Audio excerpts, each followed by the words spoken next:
As Jesus and the disciples were passing by, he saw a man blind from birth. His disciples asked him, "Rabbi, who sinned, this man or his parents, that he would be born blind?"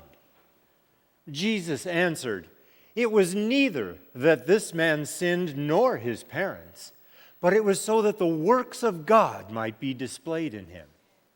When he had said this, Jesus spat on the ground, rolled the spittle into clay, and pressed the clay into the man's eyes, saying, "Now go and wash in the pool at Siloam."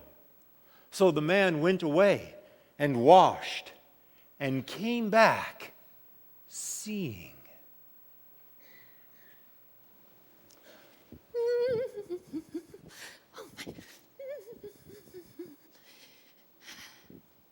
Dorcas! Yoo-hoo! Dorcas? Who calls me? It's me, your cousin Sapphira. Where are you? On the roof, catching the last of the light for a little sewing. Come on up, you know the way. Greetings, cousin. Greetings and news. I just heard it myself. I brought you this platter of sesame cakes, cut thin and crisp. They're delicious. They might have been, I'll never know, the platter's empty. So it is. I ate several as I was hurrying here. I never meant to eat them all. They were so good.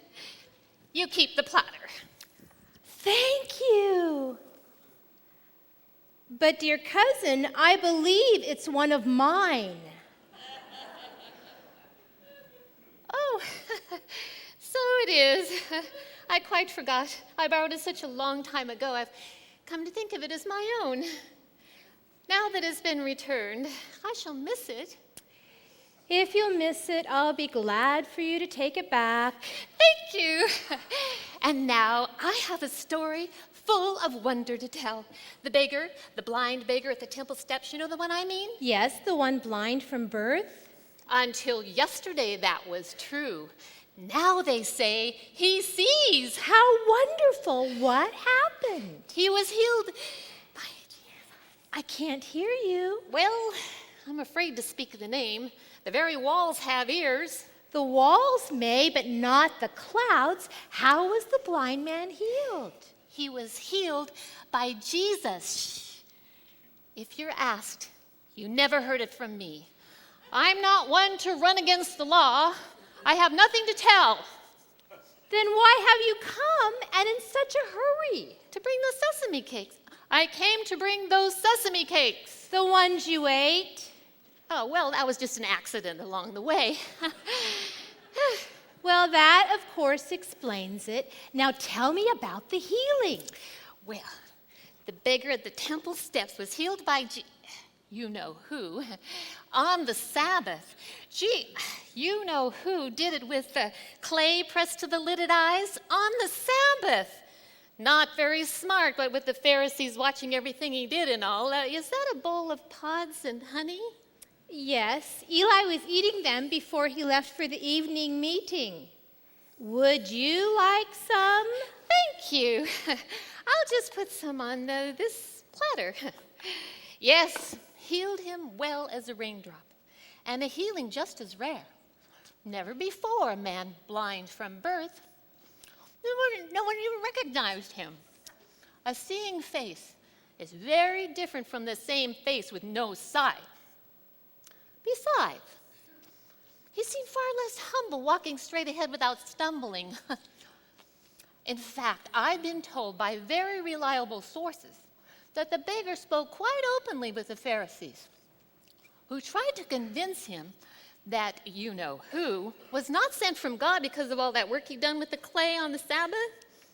But the beggar insisted that you know who is a prophet, or you know who would never have been able to perform such a miracle, which left no way for argument for those Pharisees except to say he'd never been blind, which is so much steam in a baking pot, because we've all seen him sitting there blind Why, begging.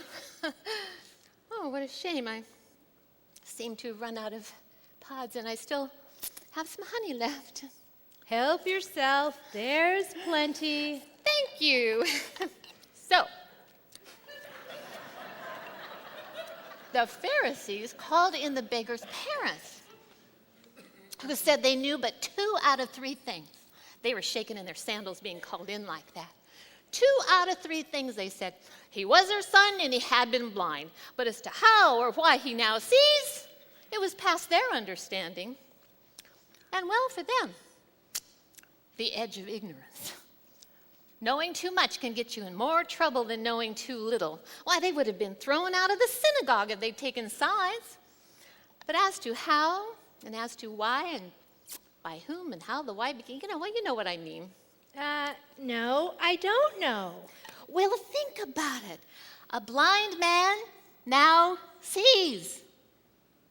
It's a miracle, a sign that might make one consider the possibility of someone being the Messiah. I didn't say it. I only spelled a word that's dear to our highest hopes and dreams. The seeing blind man was whisked out of the temple, never to again to enjoy its sweet fellowship and services. But the talk is of the sign, healing a man born blind.